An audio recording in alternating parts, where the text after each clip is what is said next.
ya. Jadi 1/45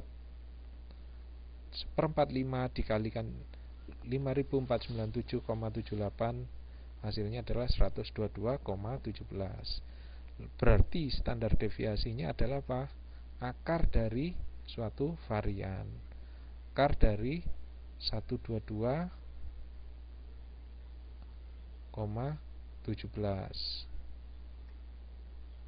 Hasilnya adalah standar deviasinya adalah 11,053. Ya, nanti tolong dikoreksi di buku UT di contoh soal itu kalau nggak salah nilainya adalah 33, berapa.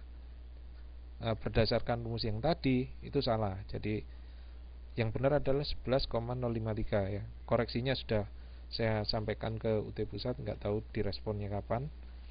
Tapi yang benar adalah perhitungannya seperti ini ya. Ada pertanyaan sampai sini untuk mencari standar deviasi? Ada pertanyaan? Di modul ya. Di modul yang ya sama, di modul yang ke berapa? Di modul yang kedua. Itu salah. Jadi contoh saya kan ngambil latihan soal dari situ. Nah, itu setelah dihitung ternyata salah ya.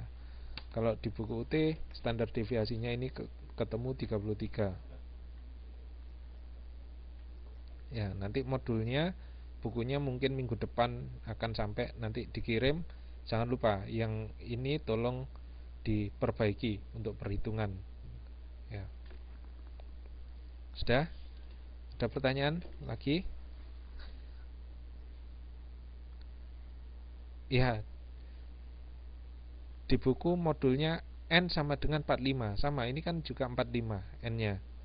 Cuman dia dibagi dengan 1/N. Nah, masukkannya N-nya itu adalah 5, 1/5. Seharusnya adalah 45. Ya. Karena dibagi dengan jumlah populasi, bukan jumlah kelas. Itu yang benar. Ya, kalau di buku N-nya 5. Karena mereka nyebutnya N adalah jumlah kelas, padahal yang kelas itu adalah K harusnya. Itu nggak apa, nanti sudah saya buat koreksi, terus saya kirim ke UT Pusat. Jadi mudah-mudahan dikoreksi. Ya. Standar deviasi untuk sampel yang kurang dari 100, nah sama, pokoknya bedanya untuk sampel yang tadi itu adalah populasi, rumusnya adalah N, tapi kalau untuk sampel itu selalu N-1. Ya, bedanya itu. Tapi untuk semuanya sama.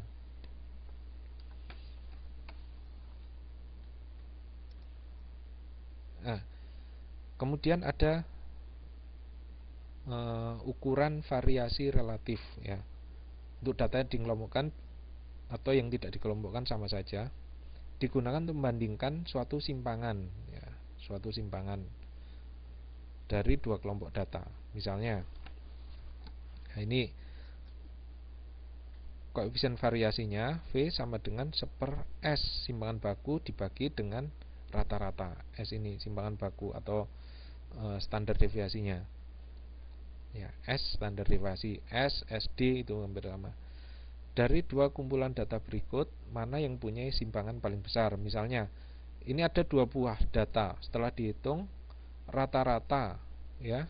Untuk yang A itu adalah 50 rata-ratanya. Kemudian standar deviasinya adalah 14 ya.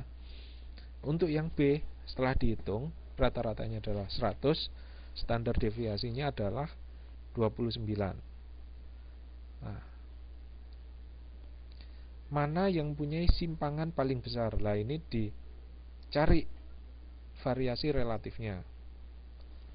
Nah, dari sini bisa kita cari. Yang pertama gimana nyarinya? Seperti VA adalah S-nya adalah 14 ya, SA-nya 14. Kemudian rata-ratanya adalah 50. kali 100% ya. Nah, ini ketemu 28%.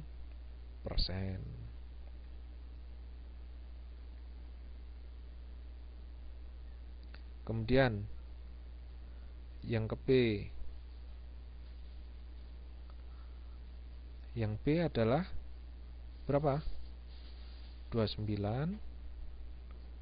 dibagi dengan 100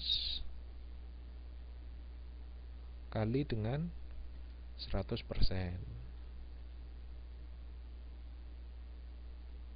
Ketemu 29%.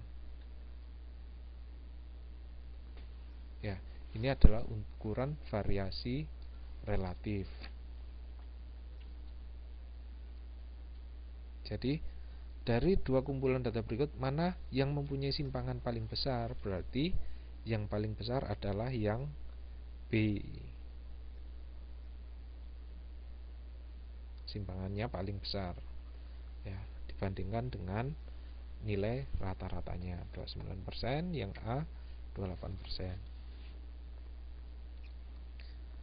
Nah, ini ada ukuran kesimetrisan atau kecondongan atau skewness ya.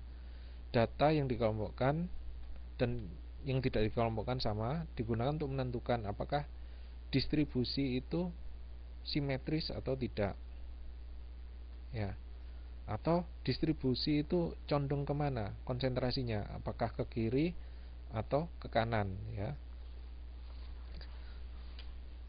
Misalnya seperti ini, jika hasil SK, jika perhitungannya adalah positif, maka nanti gambar datanya, jadi ini kalau digambar apa ini, poligonnya atau histogramnya itu akan seperti ini. Jadi data condong ke kanan. Jadi yang kanan ini X ini apa ini? Ini rata-rata ya. Ini rata-ratanya, ini adalah modusnya. Nah, berarti dia condong ke kanan.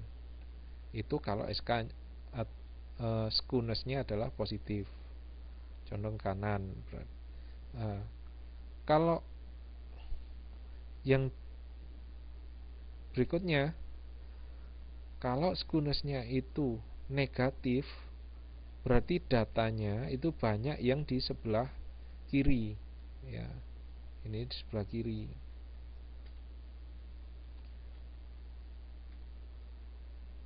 Ini adalah rata-rata. Ini adalah modus. MO itu modus ya, jangan lupa. Kalau MD median, kalau MO modus. Ya, itu nanti dulu. Nah, misalnya ini ada pertanyaan. Jika hasil perhitungan ya, mean-nya adalah 55,2. Ya, nilai rata-ratanya adalah 55,2, median 54,9, nilai yang tengahnya 54,9 ya, dan modusnya nilai yang muncul adalah 54,6, dan simpangan baku ya, simpangan baku S-nya 33,2. Data tersebut mempunyai data condong ke kiri atau ke kanan. Nah, ini ya dicari aja dengan rumus SK sama dengan kurangi modus dibagi dengan S-nya. Mediannya adalah 54,9,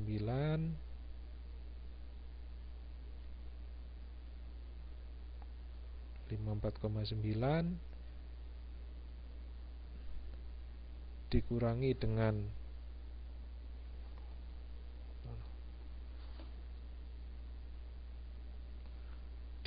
dengan modusnya 54,6